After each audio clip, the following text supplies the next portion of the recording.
Hey everybody, welcome to another one of Chris's beer reviews.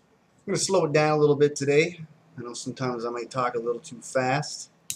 I got a special, as I normally say, uh, awesome beer here. I've never in my life actually been able to say that I've tried a sparkling ale. It's Cooper's Brewery. I've had beers that could be compared to a sparkling ale, but I've never had one that quite considers itself to be such. It's a product of Australia. There's no additives, no preservatives, and one of my favorite parts about breweries like this is that I can say, with a smile on my face, that it's a family brewery. Um, Now, I believe I said Cooper's Brewery.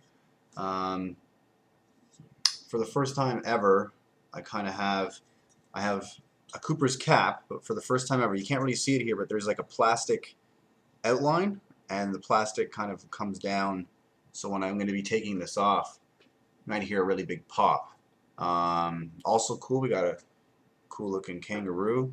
If we make him go fast enough, then maybe the kangaroo will run fast. Uh, Cooper's Sparkling Ale is brewed and fermented using a unique method of top fermentation and natural bottle conditioning, resulting in a characteristic fine sediment forming. Sorry, seems like it's a run-on sentence there. Resulting in a characteristic fine sediment forming on base of the bottle. This sediment is completely natural and can be gently mixed before drinking or poured carefully, leaving the sediment in the bottle. Leaving the sediment in the bottle? Why do you want to leave the sediment in the bottle? If that's all a flavor. Yeah, wow, there's a lot of sediment there. I completely agree. Okay, I know exactly what to do here. I'm going to shake it a bit like it said, and because there is such a vast amount of fermentation in the bottom, I'm only going to pour out like just enough. I'm going to leave just a little bit at the end so I don't get it all. And this is a sparkling ale, so I thought I'd do it justice by drinking it out of something appropriate, which would kind of match its characteristics, you know. And here she blows. See if it makes a big noise like I predicted. Let's see if I can get under the cap with the plastic there. Ah, no, no, no. It certainly smells like a sparkling ale. Ah, forget that stuff. Alright, so let's give this a shot. Let's see what it looks like here. I gotta remember to leave sediment.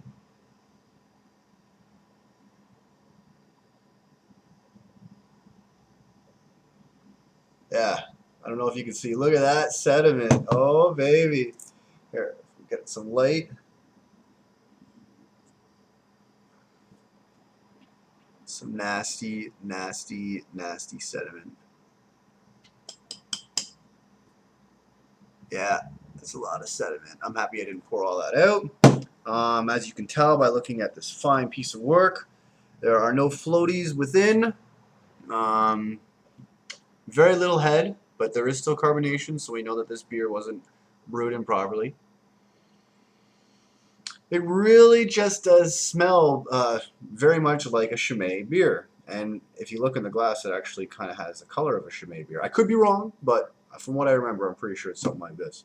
Anyway, it's very sweet smelling aroma. Uh, what can we say about the color here? Very hazy, uh, almost kind of orangey looking, kind of like a Hefeweizen beer. Yeah, very cool. Let's give it a shot.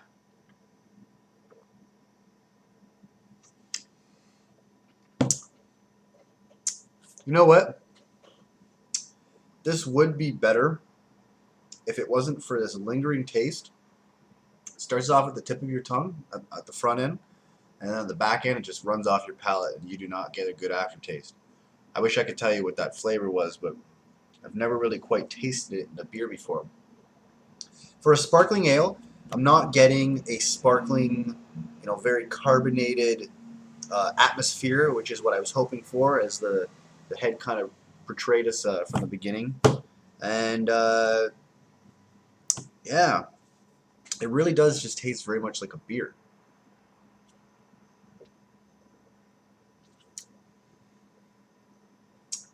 Just very much like a beer.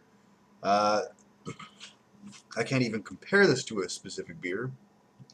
It is a one of a kind. And I can tell you this, actually, now that I've taken 2 or 3 sips, I don't have that lingering taste that I was telling you about.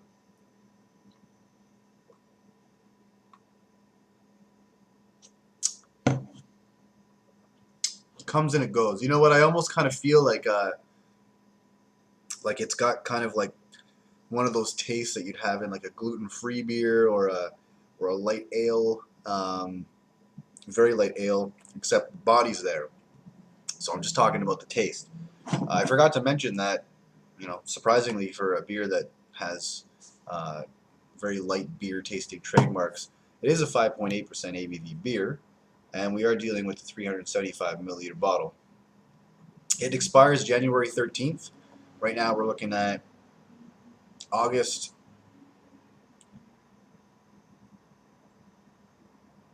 What did I say? January 13th? I meant January 2013 is when it expires, and right now we're looking at August 8th, 2011. So maybe, if anything, this beer could have tasted better if you were to age it. So if anybody out there wants to try drinking this a little bit differently than me, because I didn't like how mine turned out, I would definitely resort to trying it at an older age. But due to the sediment at the bottom, I would recommend that you don't let it sit for too long close to the expiry. Maybe let it sit for, you know, 6 months to a year, and you'd be doing just fine. All right, back to the beer. See if I can pick up something else.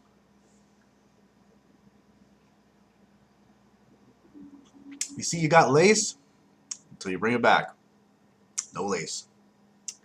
I'm sorry, I'm not really a large fan of this beer. I've had one good beer out of Australia that I reviewed recently. I don't remember what it was, but their world-renowned, like supposedly best-tasting beer from, excuse me, Australia is called VB, and it comes in a green can.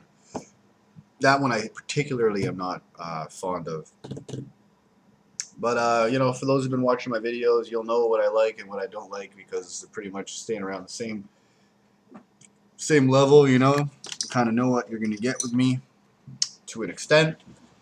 You know what? I'm going to give this a 2.6 out of 5 for effort. It didn't pull off the sparkling wine. It didn't pull off a great flavor, but you can definitely taste that this is a little bit different from any other kind of beer that I've tried before.